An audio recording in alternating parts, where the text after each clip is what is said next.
I'm delighted to introduce our next presenter, distinguished Toastmaster, Marlene Sinclair. Marlene's been an enthusiastic member of Toastmasters for 28 years. She's held the roles, most of the roles in Toastmasters, including District Director for this district, District 73. Now, Marlene's incorporated her Toastmasters skills in company training exercises and by presenting public speaking workshops for graduate students at Melbourne University. In addition, Marlene has conducted many corporate speechcraft sessions for Toastmasters. Marlene's going to give us some tips on speaking today and how to prepare for your first speech, your icebreaker. So please welcome Marlene. Marlene, go ahead, please. Thank you. Thank you, Sue, for that great introduction. And it is a wonderful time to start speaking, isn't it, when we're in lockdown? So today I'll be giving some tips, not only on the icebreaker, but just how to put some colour into your speech. I'm going to ask you to make a lasting impression by putting lots of imagination and lots of illumination into your speech. Every speech, not only the icebreaker. So Toastmasters taught me so much about confidence and speaking, and I enjoy passing these on to others. So I'm sharing the screen now.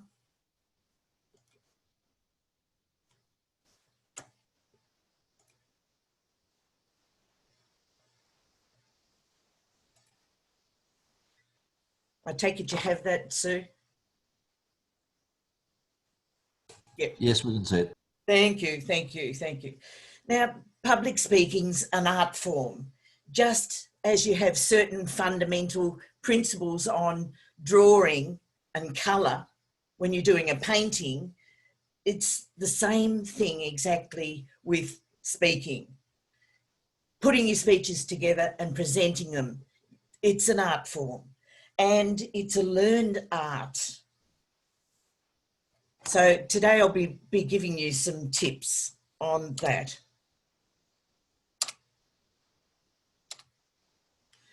So what do I mean by poise?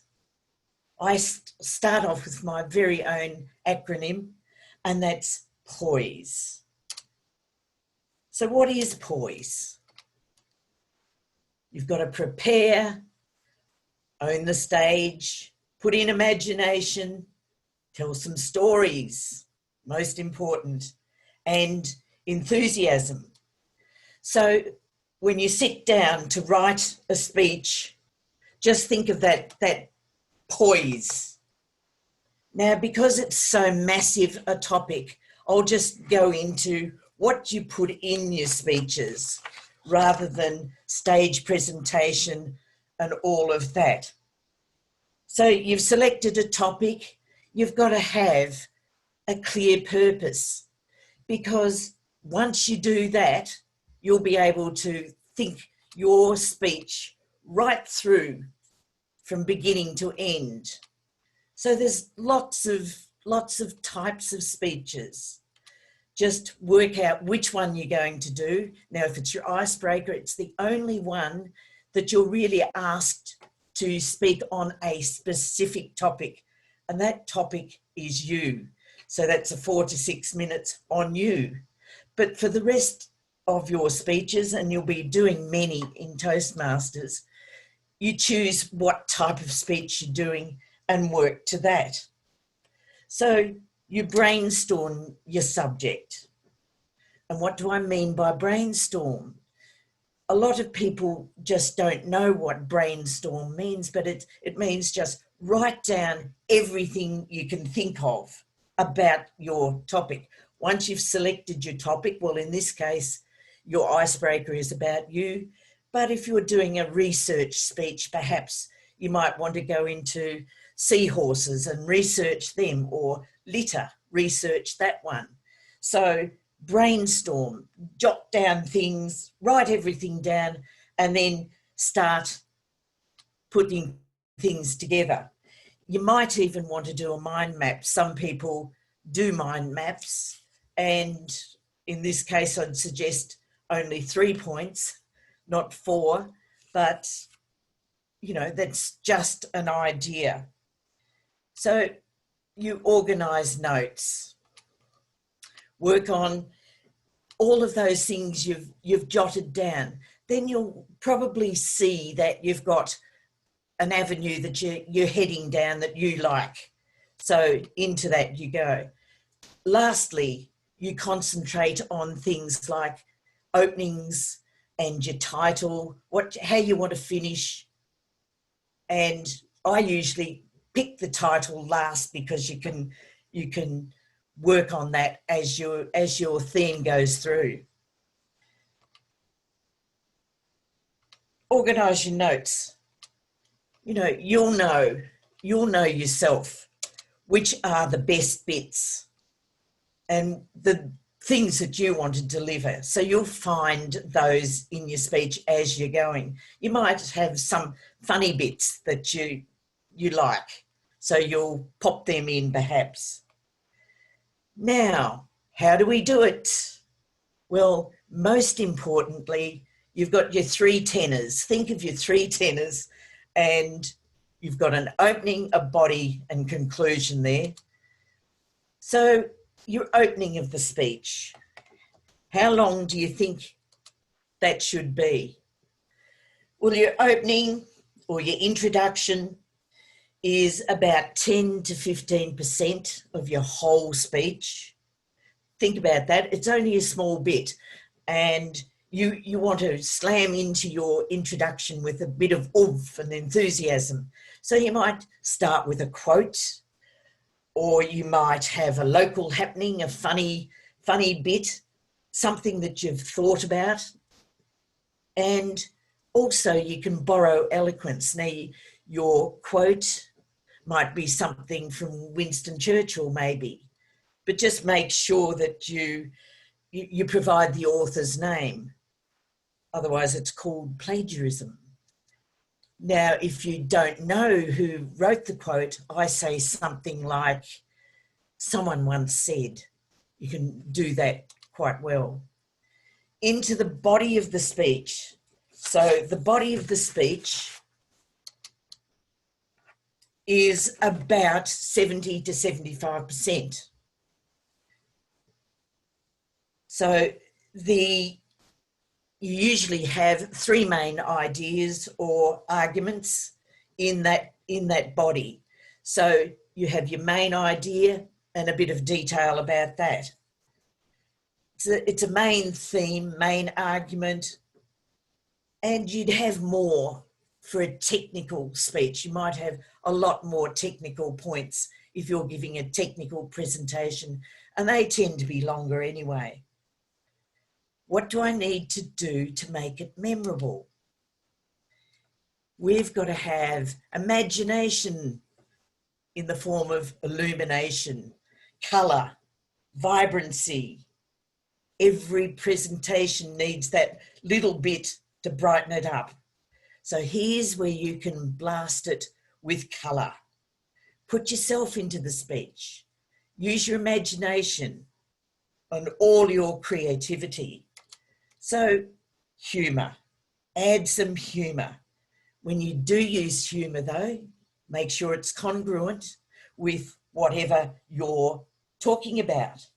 I remember I was at a finance meeting for a big hospital group, and the presenter came in and had a fabulous, funny cartoon up on a slide. It was about a man being wheeled into an operating theatre, and he's under the influence of drugs, of course, and he yells out, "Stop, stop, there's a man with a knife." He was looking at the surgeon with the scalpel, but it fell very flat because it had nothing to do with his presentation, which was finance. If he'd had something on finance, it might have gone well. So when you use humour, make sure it's appropriate, and I'd caution against blue humour. Nobody really likes blue humour. and it's just not necessary to get your message across, in my opinion. Lots and lots of illustrations. How do you find those? Where do you find them? Look at your own life.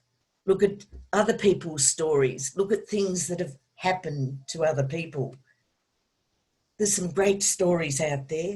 And if you're stuck still, you can Google up on your topic and maybe get some ideas that way. But remember, people love to hear stories about you, personal stories. People just love. Colloquialisms and figures of speech. Colloquialisms, be sure that you, if you're an Aussie, we'd know what a postie means, but perhaps somebody from another culture wouldn't know what a postie. I mean the one on the motorbike. You might have thought post-it notes. So just be careful with colloquialisms. And as Debbie spoke before, word pictures are so important. We'll go into that. So how do we add colour? We have pictures that have sounds and smells and noises and touch, things you can feel. Appeal to the senses. So I think something, I'll give you some examples maybe. Sounds, you might go hissing spray. And it's funny that Debbie used the beach to colour her speech. Hissing spray, I have too. Stench of rotting fish. Slimy seaweed. Grit in your mouth. Salt spray drying on your lips. Word spread like a glass full of red wine spilt on a white tablecloth. You can really put some colour into your speech when you think about it. And they're the 5 senses. How else? There's hundreds of ways that you can add colour. Comparison, exaggeration. Alliteration is a wonderful writing tool. It's a number of words having the same first consonant sound that occur close together in a series. For example, around the rugged rocks, the ragged rascal ran. You know, you can, and I've seen people in their speeches in Toastmasters use that very well. Can anybody give me an idea of a simile? I can't see any hands, but a simile is just a like word. John worked like a snail. So you get the feeling that John's pretty slow. And a metaphor would be John is a snail. So it's pretty much the same. I think Nola, sorry Marlene, I think Nola had her hand up for a simile. Oh, okay, you might have to throw them. Nola, have you got a simile? Unmute. I'm sorry. Yes, as soon as you said that, I thought cold as ice, just to keep it simple. Perfect. And a metaphor would be, he is ice. Has anybody got an analogy? Just using it just uses a familiar comparison. So there's lots and lots of devices you can use. Now there's one very powerful figure of speech, and it's the rule of 3 described as triads. Now there's a few sorts of triads. This one is very powerful. I came, I saw, I conquered. I've got a lot of examples, but I won't go into too many at the moment. Hendiatrix is 3 words. I came, I saw, I conquered, like that. Liberty, equality, and fraternity, the French motto, is another example. Veni Vidi Vici, I saw a concord from Julius Caesar. So that's just one word or two in this case. A tricolon is 3 words, phrases, or sentences, and they combine to make a powerful impression. It's also a powerful device for humour. And think of it like 3 men walked into a pub, an Irishman, an Englishman and a Frenchman. You know that the first 2 are going off on one way and the other one's going to bring in the humour. Franklin D. Roosevelt said, "Be sincere, be brief, be seated." Shakespeare's friends, Romans, countrymen, lend me your ears. And Abraham Lincoln, government of the people, by the people, for the people. I like Wine, Women and Song, which is anonymous. And Dorothy Parker, the age-old Dear Dorothy Dix writer, said, "I require 3 things in a man. He must be handsome, ruthless and stupid." All very memorable. So you can put all of these things in your speeches to make them memorable. There's a lot more things you can put in, and you can Google speech parts, similes, metaphors, all of those things, and learn a little bit more about them.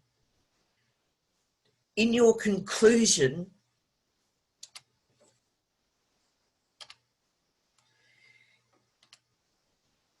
you usually have some sort of summary. Now, your summary and your conclusion itself is only 10 to 15% of your speech. So you don't need a long, long conclusion. You just summarise briefly. Some clever ways to do it are asking a question of the audience, or your whole speech might have been on a passionate subject and you want to call to arms for those people. So you might want to put that in right at the last. And you could also make a statement or an appeal to their senses. Ask not what you can do for your country, but no, ask not what your country can do for you, but what you can do for your country, was the old JFK one. So you can quote an authority as well. Any of those strong speakers you might finish off with. Don't add new material. You can recall the title. Why wouldn't you add new material? Because you want to leave people finished on a full stop, not hanging out for that little extra bit that you didn't finish the sentence type of thing. So you need to finish your speech with a full stop. Don't say in conclusion. You might say, "I'll leave you with Winston Churchill's words of wisdom. We'll fight them on the beaches, we'll fight them in the air," and so on, and finish like that. But it must be totally congruent with your speech. The elusive title is often found last. So as I've said before, make your speech and then you can find your title. Don't have a title that's really long unless you're making a point by having a really long title, and that can be quite funny. But make your title catchy and grab the audience. Don't repeat your title when you stand after you've been introduced, and don't say your name again. The person who introduces you has already given you a wonderful introduction. You don't need to flatten it by doing it again. And it's one of the things I see a lot in people doing their first speech. they say their name again and their title again. You can use parts of puns. To beer or not to beer, that is the question, was one I saw. Strong drugs, weak doctors was another one. So just some handy hints. Leave plenty of time to prepare. And I know I've fallen into the trap. I thought I had a presentation this week, actually. I had the PowerPoint already done, and I knew I'd done the presentation before for a Rotary Club. I'd stored it in my PC. 2 hours before the presentation, I thought, oh, I better dig that out. Do you know, I couldn't find it anywhere. I had to quickly write a script for the whole presentation and quickly look up things. So, of course, instead of being cool, calm and collected, I was flustered to start with. So don't do that. Make sure you do, if you're doing it for next weekend, have it ready this weekend so you can prepare and practice. You assume the audience knows less on the subject than you do, because usually they don't know much about your topic. So you are the person who is the expert here. Provide sufficient information, explanation, colourful illustrations and examples. Everybody loves a short story. Everybody loves a story, as we spoke, especially about you. You can put in humour in every speech, even in a dull, serious type of a speech. You can still put in a little bit of humour somewhere. Leave out bad taste remarks that could offend somebody, and try and tie your conclusion into your opening, or maybe even into your topic title. Be inspired by others. Cater to the senses. Use other speeches as models for your own. Have a look at the world champion of public speaking, their experts. Have a look at those and try and emulate some bits of those. Keep an ideas file is another good handy hint. Collect humorous anecdotes and be enthusiastic no matter what you do in every speech. Be enthusiastic about it and people take on board your enthusiasm. So slip in a slop of humour and slap something of yourself in there and perhaps what happened to you. Let's wrap it up. If you do it with poise, and we've been through what poise is, prepared well, we haven't been into your body language, but you can work on that yourself. Till you own the stage, use imagination and illumination and being enthusiastic about the lot, you'll have the most magical speeches and create a lasting impression. And I'll hand over to Sue for questions, perhaps.